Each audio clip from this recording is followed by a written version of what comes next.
Hello வீஃபர்ஸ், நான் கிளடி லக்ஷ்மி. நீங்கள் பார்த்துருக்கிறது 0 லக்ஷ்மி. சாரிங்க, ஃப்ரைடே.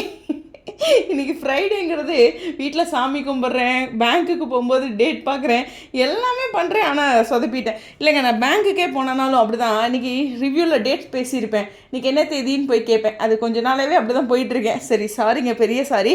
அந்த சாரி கேட்குறதுக்காக ஒரு வீடியோ போடாமல் ஏன் நம்ம இப்படி போடக்கூடாது அப்படிங்கிற ஒரு விஷயத்தில் தான் சொன்னேன்.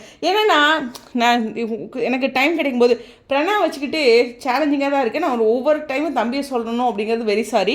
பட் இருந்தாலும் எனக்கு அந்த மூளையெல்லாம் ஒர்க் ஆகிறது பார்த்தீங்களா, இப்படி இருக்கிறேன், என்ன கிளம்பினே தெரியாமல். இதெல்லாம் மீறி நான் அந்த மூளையை ஒர்க் பண்ணி நான் உங்களுக்கு ஏதாச்சும் ஒரு அப்டேட் கொடுக்கணும் அப்படிங்கிறது என்னோட கடமை இல்லையா? ஸோ அதில் நான் முக்கியமாக ஒரு விஷயம் பார்த்தது என்னென்னா, பாரி சாரோட போஸ்ட்டில் இந்த மந்தோட ஒன்லைன் ஸ்டோரி கேட்டோன்னே நான் ரொம்ப சந்தோஷம் அடைஞ்சேன் அப்படின்னாரு. ஏன் இதில் ட்விஸ்ட் ஏதாச்சும் இருந்தால் அவர் எப்படி சந்தோஷம் அடைவார்? கரெக்டு தானே? அவர் அந்த போஸ்ட்டில் ஒரு சின்ன க்ளூ கொடுத்துருக்காரு, கரெக்டாக? ஸோ இந்த இடத்துல வெண்ணிலாவோட என்ட்ரி இருக்குது, எல்லாமே அந்த க்ளூ, அந்த ஒன்லைன் ஸ்டோரினா எல்லாமே இருக்கும். ஃபார் எக்ஸாம்பிள் அவங்க எப்படி சொல்லியிருக்கலாம் அப்படின்னா, விஜயும் காவேரியும் என்னென்னா விக்கா லைஃப்பை ஸ்டார்ட் பண்ணிடுறாங்க, வெண்ணிலா என்ட்ரி வருது, அதை அவங்க 2 பேரும் சேர்ந்து ஹேண்டில் பண்ணுறாங்க, சம்திங் அப்படி. இந்த மாதிரியான ஒரு விஷயம் சொல்லும்போது தான் அந்த ஒன்லைன் ஸ்டோரி கேட்டுட்டு ஒரு மனுஷன் சந்தோஷப்படுவான். அதை விட்டுட்டு எப்படின்னா விக்கா சேர்ந்துட்டாங்க, இங்கே காவேரி அதுக்கப்புறம் தெரிஞ்சுக்கிட்டு 2 பேரும் குழம்பி நிற்கிறாங்க அப்படிங்கிற வார்த்தை வராது. புரியுதா? கரெக்டாக அந்த ஒன்லைன் ஸ்டோரியிலே ஒரு ஹாப்பி இருக்குது. அப்பாடா, நாங்கள் 2 நாள் இது ப்ரமோ வர வரைக்கும் தாங்க லக்ஷ்மி அப்படிங்கிற உங்கள் மைண்ட் வைஸ் புரியுது. ஸோ எனக்கு தெரிஞ்சு இந்த ஒரு விஷயத்த சொல்லணும் அப்படின்னா, கண்டிப்பாக இந்த ஒன்லைன் ஸ்டோரியே ஸ்ட்ராங்காக இருக்கிறனால தான் பாரி சார் அவரோட போஸ்ட்டில் ஒரு பெரிய ஸ்ட்ராங்காக வச்சுருக்காரு. நான் அந்த ஒன்லைன் ஸ்டோரி சொல்லும்போது எனக்கு ரொம்ப சந்தோஷமாயிடுச்சு அப்படின்ட்டு இருக்கும் இல்லையா? எனக்கு அந்த லைனை படிக்கும்போது அப்படியே மனசுக்குள்ளே தோணுன ஒரு விஷயம். இப்போது அடுத்த வாரம் என்ன நடக்கும் அப்படிங்கிறத யோசிச்சுட்டே இருந்தேன். ஏன்னா பல குழப்பமாக இருக்குதுல்ல. ஏன்னா காவேரி பதட்டப்படுறாங்க, விஜய் எப்படி ஃபேஸ் பண்ணுவார் அப்படிங்கிறது இருக்கும்.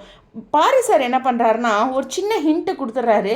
அவரே அந்த ஒன்லைன் ஸ்டோரியில் தானே சொல்கிறாங்க, ரொம்ப ஆழமாலாம் பிரியாத்தமி மேம் சொல்லியிருக்க மாட்டாங்க. பட் இவர் தான் ட்விஸ்ட்டில் விடுறாரு. ஃபார் எக்ஸாம்பிள், அடுத்த வருஷம் பிறந்தநாள் என்ன பண்ணுவியோ, இதெல்லாம் பிரியாதமி மேமோட டிஸ்கஷனில் இருந்திருக்காரு.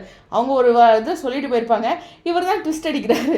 அதே மாதிரி இந்த ஒரு சில வார்த்தைகளை முன்னாடியும் அவர் சொல்கிறாரு, ட்விஸ்ட்டும் அடிப்பார். 2 விஷயமுமே அடுத்த வாரம் இருக்கும். பட் ஒரு வார்த்தையாக நம்ம சேர்த்து வச்சுக்குவோம், அதில் முக்கியமான விஷயங்களை பார்த்து புரிஞ்சுக்குவோம். எனக்கு தெரிஞ்ச ப்ரமோ ரொம்ப ஹைலைட்டடான விஷயம் இந்த வாரத்துக்கு அப்படிங்கிறது தான்.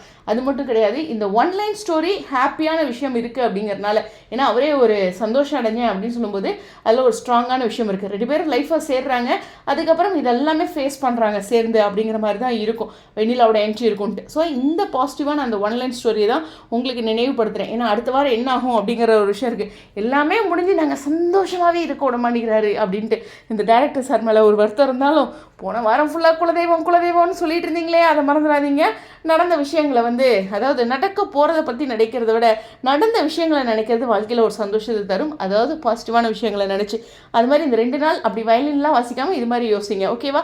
ஸோ நானும் தப்பு தான் பண்ணிட்டேன். ப்ரமோ வேறு மாதிரி வரும். ஓகே, நான் இப்படி முடிச்சிருந்தாங்கன்னா வீக்கெண்ட் ஒரு பெரிய ட்விஸ்ட்டுன்னு இருக்குன்றதை நான் கொஞ்சம் வேகமாக நினச்சிட்டேன். சாரிங்க, இன்றைக்கி ஃப்ரைடேலாம் தெரியுங்க, கோவிலுக்கு போகிறேன், இன்றைக்கி பௌர்ணமி எல்லாமே தெரிஞ்சு நான் சொதப்பிட்டேன். ஆனால் பயங்கர ரஷ்ஷில் தான் லாஸ்ட் 2 வீடியோ கொடுக்கணும் அப்படிங்கிறதுல தான் கொடுத்தேன். அது உங்களுக்கு புரியும்னு நினைக்கிறேன். குட்டீஸ்லாம் வச்சுட்டு சாப்பிட்றதே கஷ்டமாக இருக்குங்க. நான் வீடியோ போடுறேன்னு பாருங்களேன். உங்களுடைய கருத்துக்கா ஸ்டேடியம்.